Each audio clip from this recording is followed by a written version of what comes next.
We're going? 11:10. It still says extend video. That's fine. That's fine. Okay, so I'm started? Yeah. Okay, good. So in order to start my right IJ central line, I like to set my room up, get my patient at about waist height and put them in some Trendelenburg. After doing that, I like to do my prep non-sterilely before I start. So I have my prep here and position the patient with their head looking away from the side I'm going to. So I'll do my prep here, starting over the two heads of the sternocleidomastoid and move outwards. I like to go, my upper limit is usually the ear. I like to go way over, almost to the other side, almost to the other sided vein, down as far as I can go to the bed here, and then to the nipple on for an inferior extent. That gives me some leeway on my draping, and also if I end up doing a subclavian, it's helpful to have that extra stuff prepped in so I can just adjust. This becomes garbage. And while the prep dries, I go ahead and get sterile. I'll take off my gloves. I may need a little help getting into this gown without messing this up.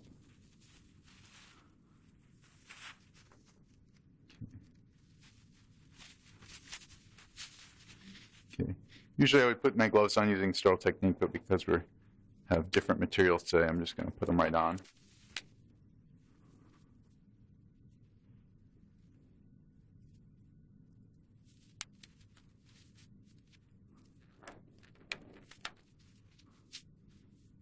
All right. So I'm now sterile and ready to get started. My patient's prepped, so I can go right ahead and drape. Look at my drape and see the orientation. Guy right there tells me which way it goes on. I like to put the hole right where I'm going to be working. This sits down. And hopefully goes on. I would ask one of my nursing colleagues to help me bring this towards the end of the bed, and this comes up over the patient's head. Keep going just a little bit. Okay. I'm going to skip removing the adhesive today so we can preserve our drape. So now I'd just like to briefly prep my materials here. I always know the first thing I'm going to need is my ultrasound and my lidocaine. So I have a little bit of lidocaine already drawn up here that came from this bottle. So I usually draw up a few cc's. The next thing I'll need, I know, is my finder needle, which is close enough here. Here's my finder needle. The next thing will always be my wire, and I like to check the wire. Right now I notice that I'm missing my little blue piece that holds the under. Okay, good. So this is what I was missing. I can just put this on here. This little piece helps you easily thread the wire into the needle without fumbling around more than I usually do. And this was a little unwound. Okay, so that's ready. I can flush my ports here. I'm going to have to borrow my finder needle to do that. There's a cap already on here, but we'll save that for the end. I'll unclamp all my ports to flush.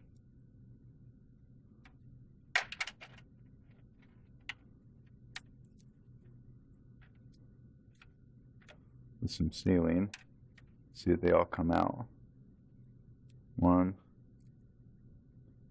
2, across the room, that means it works. And 3, okay. So I like to clamp the white and the blue port, so I'm not going to need those for a while. Prevent extra bleeding on the bed. And then this guy's ready to go. So the first thing I'm going to get started is get my ultrasound probe, which we're going to skip the draping today for expediency purposes. Looks like it already has some goo on it, and see if we have enough. So I can see both my landmarks. I like to make sure I have my orientation correctly by moving medially and seeing that I move towards the artery, and then moving laterally and seeing that I move towards the vein, and then go ahead and get my vein centered. I can confirm as well that the vein is nice and compressible while the artery is pulsatile. So this right here is my vein. And then go ahead with my lidocaine, and I position it pretty much just as I would my finder needle. So right in the center of my probe, I enter the skin, and I should see it start to come into view. There it is. I'm not going to enter, but just anesthetize the skin so I can see my wheal forming there. Means I'm done with lidocaine. I'm going to put that in my sharps protector. So at this point, I give it a minute to work. It gives me a second to set up my binder needle. I would usually wait a little while to let the lidocaine kick in, but we'll just keep going for now. So I can see that I've set up between the two heads of sternocleidomastoid, but I'm doing ultrasound guidance, so I'm not really that worried about my landmarks, besides just being at the right level in craniocaudal. So here's my finder needle. I'm going to position it right at the middle of my probe, start to advance in, pulling back all the way. Looks like I have a blood return. So I'm going to put down my probe, careful not to drop it, confirm that I still have return, and remove my syringe. And go ahead and get wire access now. So I advance my wire. I know it's a little difficult because of the model. Usually if I encountered resistance, I'd have to stop and maybe retry.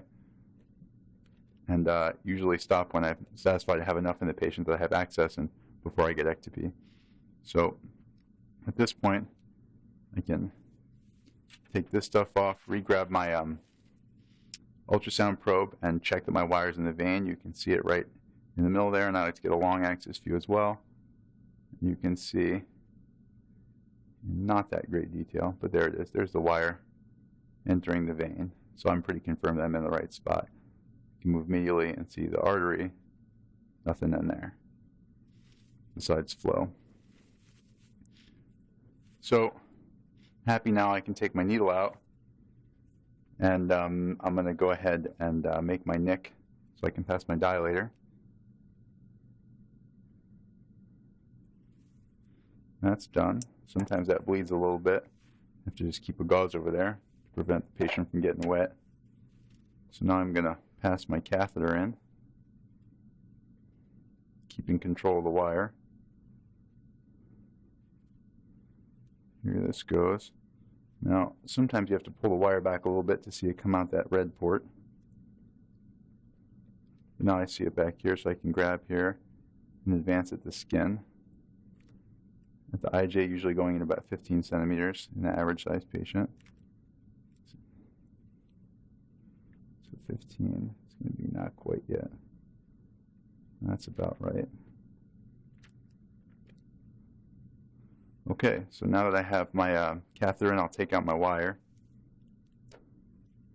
Put that over here. To confirm that I'm where I think I am, I'd like to withdraw venous blood. I'll start from the open red port. I like to have a little bit of saline in here when I do this. So I'll start here, withdraw back until I see some venous blood, which is, well, being stubborn today. So I have air, which in our model is going to be the same as venous blood. In a patient, it would not be the same. So I'm going to clamp off that port, move to the next one, unclamp, withdraw first, and then I would flush saline in until it was clear. Clamp that one off. Then I'd open this one up, withdraw, and then until I saw blood, and flush saline in until it was clear, and then clamp off.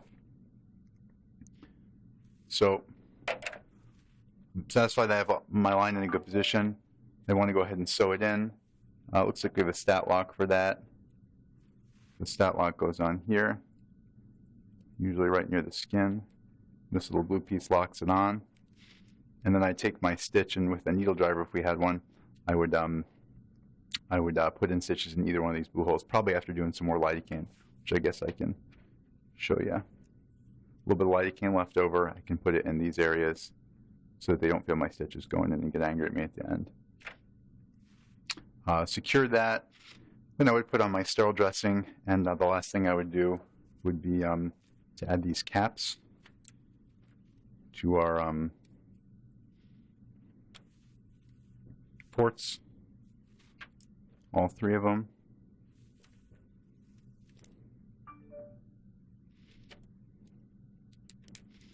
Unclamp these so there's no confusion. So I'd have a sterile dressing on here, we're capped, we're sewn in, And I would then go ahead and take the patient out of Trendelenburg, undrape, and call for a portable chest X-ray. Take care of my sharps. Okay, when do I stop?